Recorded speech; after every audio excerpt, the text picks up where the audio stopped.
아메리칸 드림. 한때 우리 모두의 가슴을 뛰게 했던 그 말 속에는 희망과 기회, 그리고 더 나은 삶에 대한 약속이 담겨 있었습니다. 수많은 우리네 아버지, 어머니들이 그 꿈 하나를 믿고 태평양을 건너 낯선 땅에 뿌리 내렸습니다. 땀과 눈물로 가족을 부양하고 자녀들을 교육시키며 이방인으로서의 서름을 견뎌냈습니다. 그렇게 수십 년의 세월이 흘러 마침내 은퇴라는 인생의 쉼표 앞에 선 그들.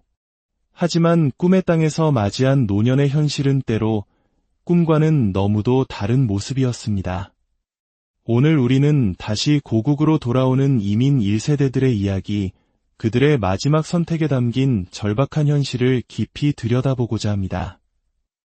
이 이야기가 시작되기 전 만약 저희의 이야기가 여러분의 마음에 울림을 준다면 조용히 구독 버튼을 눌러주십시오. 그리고 이야기가 필요할지 모를 어쩌면 멀리 타국에 계신 소중한 분들께 공유해 주신다면 그분들께는 큰 힘과 위로가 될 것입니다. 여러분의 작은 관심이 더 깊은 이야기를 만드는 원동력이 됩니다. 평생을 미국에서 살아온 임경수 씨의 이야기는 바로 이 거대한 흐름의 시작을 보여줍니다. 28, 젊은 나이에 이민을 떠나 뉴욕 브루클린 외곽에서 중고차 정비소를 운영하며 그는 누구보다 성실하게 살았습니다. 거친 기름때 묻은 손으로 두 아들을 대학까지 보냈고 아내와 함께 소박하지만 아늑한 집 한 채를 장만했습니다. 그의 꿈은 은퇴 후 따뜻한 플로리다에서 아내와 작은 텃밭을 가꾸며 여생을 보내는 것이었습니다. 하지만 그 소박한 꿈은 한순간에 산산조각 났습니다. 지난해 9월 아내가 갑자기 쓰러졌고 병원에서는 아내의 생명을 구해주었습니다. 그러나 그 대가로 날아온 청구서는 그의 41년 이민 생활 전체를 뒤흔들었습니다.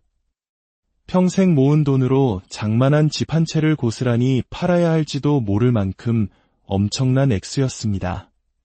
물론 그에게도 보험은 있었습니다. 하지만 한국인들에게는 생소한 디덕터블, 과학 코페이, 그리고 보험이 적용되지 않는 수많은 비급여 항목들이 쌓이면서 그가 실제로 부담해야 할 돈은 3만 달러, 우리 돈으로 약 4천만 원을 훌쩍 넘었습니다. 아내는 다행히 회복했지만 임경수 씨의 마음은 무너져 내렸습니다. 그는 이렇게 말했습니다. 사는 게 아니었어요. 아프면 모든 것을 잃을 수 있다는 공포, 그런 나라에서 마지막을 맞이하고 싶진 않았습니다.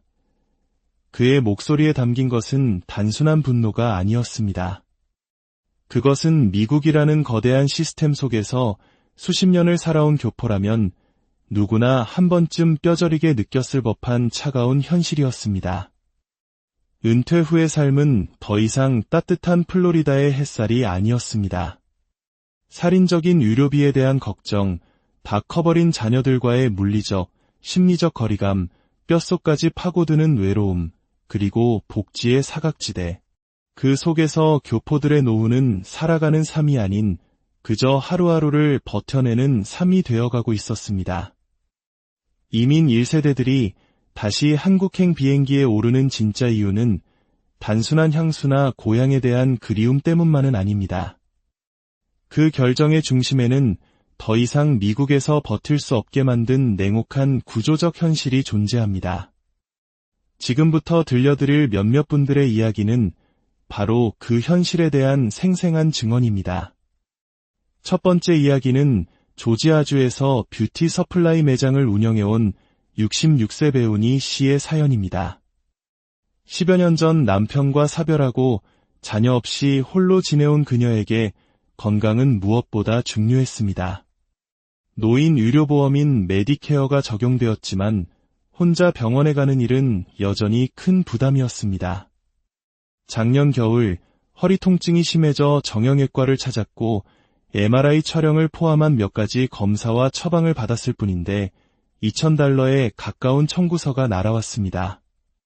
보험으로 일부 처리되었지만 하필 그 병원이 보험사와 계약되지 않은 아웃 오브 네트워크 병원으로 분류되면서 예상치 못한 본인 부담금이 눈덩이처럼 불어났습니다. 그녀는 그때 생각했다고 합니다. 아프면 제대로 병원에도 못 가는 이 나라에서 내가 언제까지 살아야 할까? 그해 봄, 그녀는 모든 것을 정리하고 서울 송파에 사는 언니의 집으로 돌아왔습니다. 처음에는 잠시 머물 생각이었지만 한국의 현실은 놀라움 그 자체였습니다.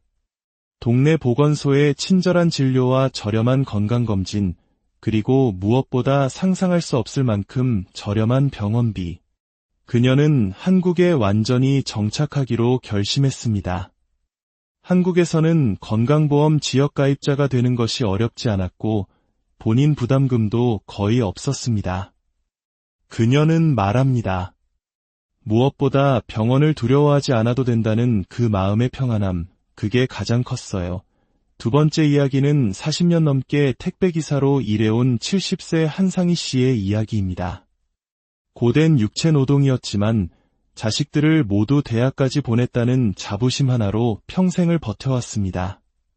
그러나 은퇴 후 급격히 떨어진 체력과 함께 찾아온 것은 깊은 고립감이었습니다. 자녀들은 각자 가정을 이루고 다른 주에 흩어져 살았고 그의 하루는 텅 빈 집에서 TV 소리를 친구 삼아 보내는 정적의 연속이었습니다.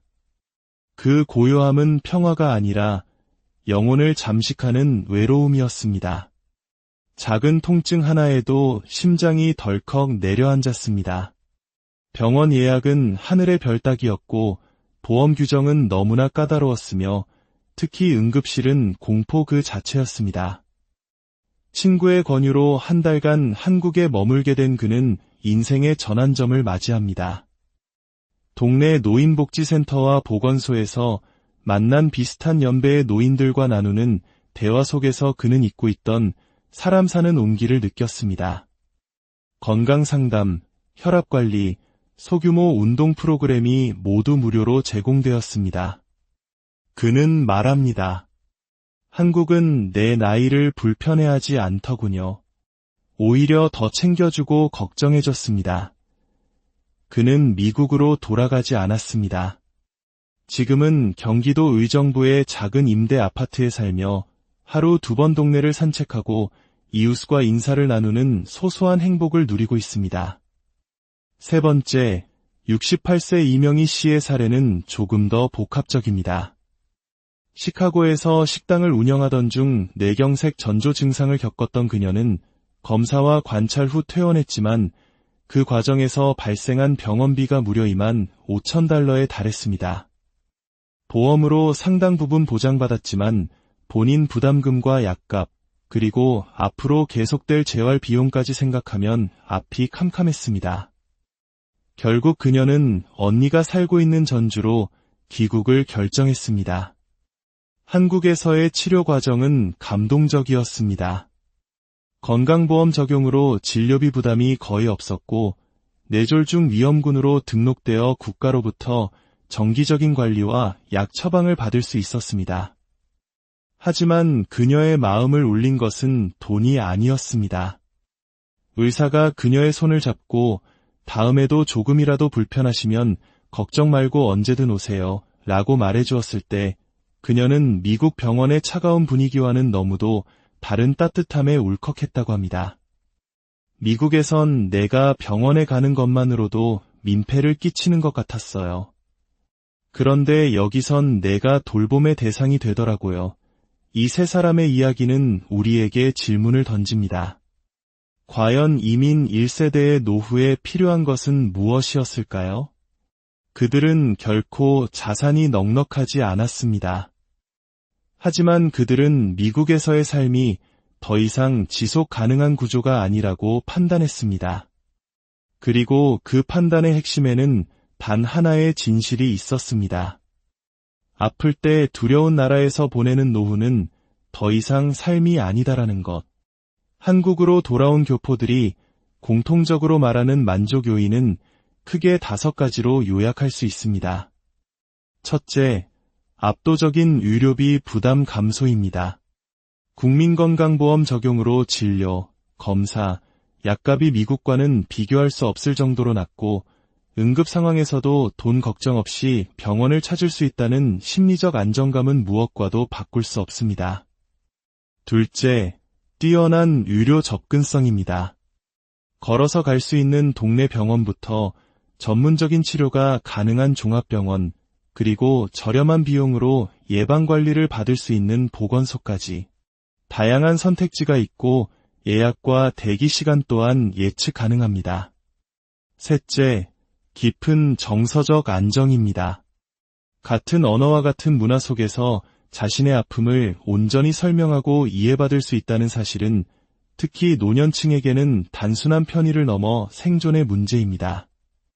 넷째, 촘촘한 노인 복지 서비스입니다. 각 지방자치단체가 운영하는 노인복지센터의 다양한 건강, 교육 프로그램과 사회참여 기회는 미국에서의 고립된 생활과는 질적으로 다른 삶을 가능하게 합니다. 그리고 마지막 다섯째, 가장 중요한 것은 바로 소속감입니다.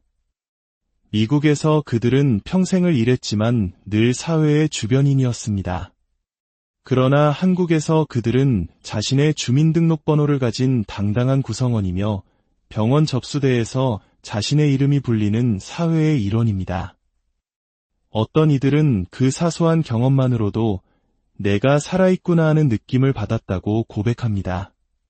물론 한국에서의 삶이 모두 장밋빛인 것은 아닙니다. 가파른 물가 상승, 만만치 않은 주거비용, 그리고 수십 년 만에 돌아온 고국에서 겪는 미묘한 문화적 차이 등 현실적인 어려움도 분명 존재합니다.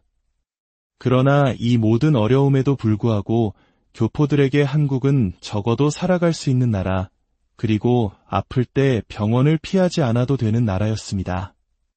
결국 이것은 선택의 문제입니다. 인생의 마지막 장을 어디에서 보낼 것인가? 가족과의 거리, 재정 상황, 의료체계, 삶의 안정감, 그리고 외로움. 이 모든 것을 저울 위에 올려놓고 신중하게 고민해야 할 시간입니다.